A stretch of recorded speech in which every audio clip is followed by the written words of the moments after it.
Hello and welcome to the next video. In this video, I'm going to be talking about an experience I had while living in Osaka, Japan. I'll call this the NHK man. So, as the title suggests, I'm going to be talking about NHK, or my experience with the NHK man.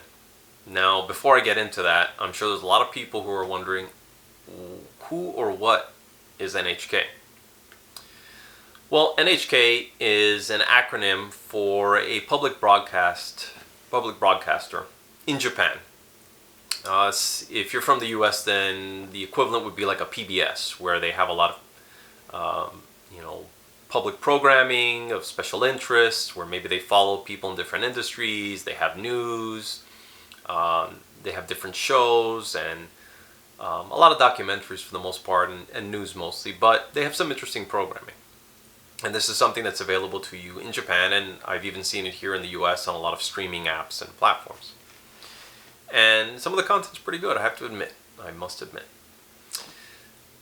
Now, NHK, if you're in Japan, is something that can sometimes be an annoyance for both locals and expats.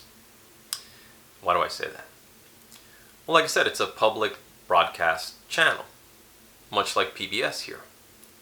However, unlike PBS here in the US, where they have donation drives on a constant basis, so they'll have some kind of programming, and then they'll have a fundraiser, and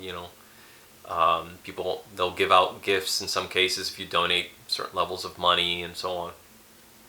As far as I know, NHK doesn't do that, or at least doesn't do some of that.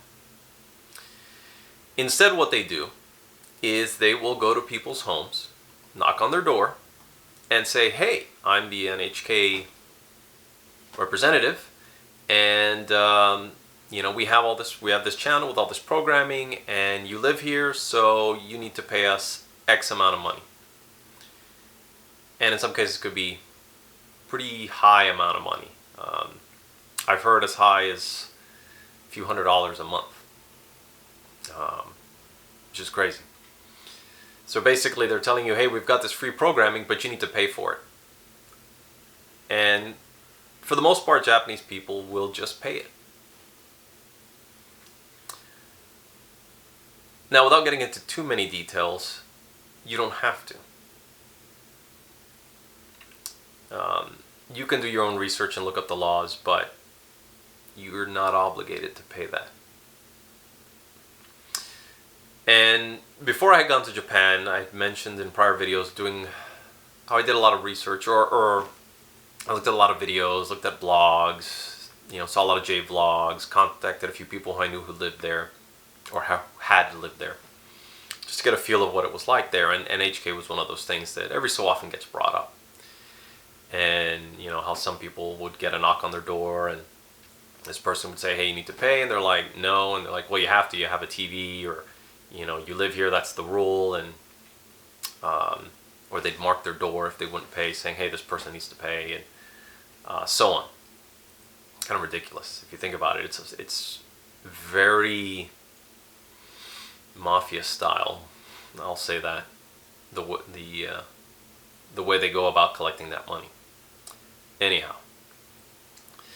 so I was aware of this being a thing that could and probably would happen to you in Japan.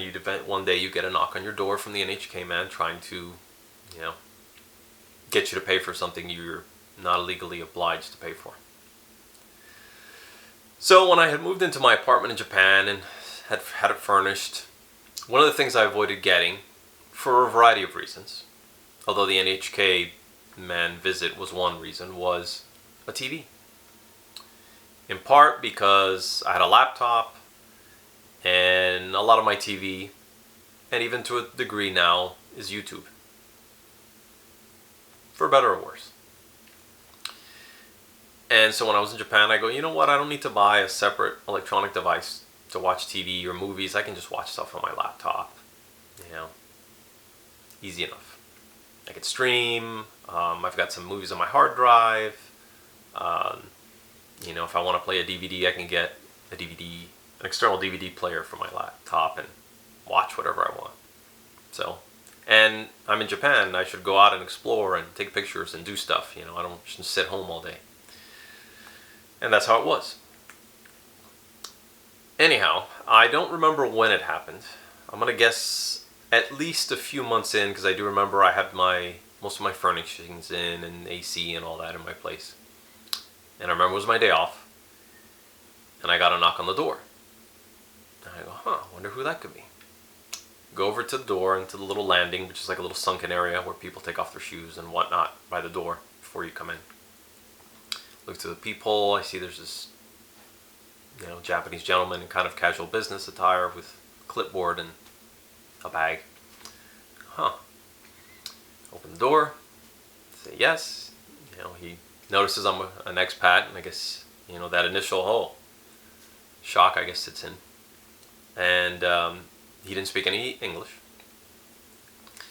So I believe he might have had some documents with some translations of stuff, or had a tablet, I forget exactly, but he says, NHK. Just like that. So the extent of his English. And I go, And knowing everything I knew about what this was going to be about, I said, okay. And then he said, NHK, and, through whatever the media of translation was, that, here to collect the bill. And I said to him in Japanese, and I'll say it now. Terebi ga amarisin. And he just kind of looked at me. And for those of you who don't know what I just said, I basically said I don't have a TV, which was true. I had no TV. Now, and I'll do a little tangent here to give you a little more on what's going on.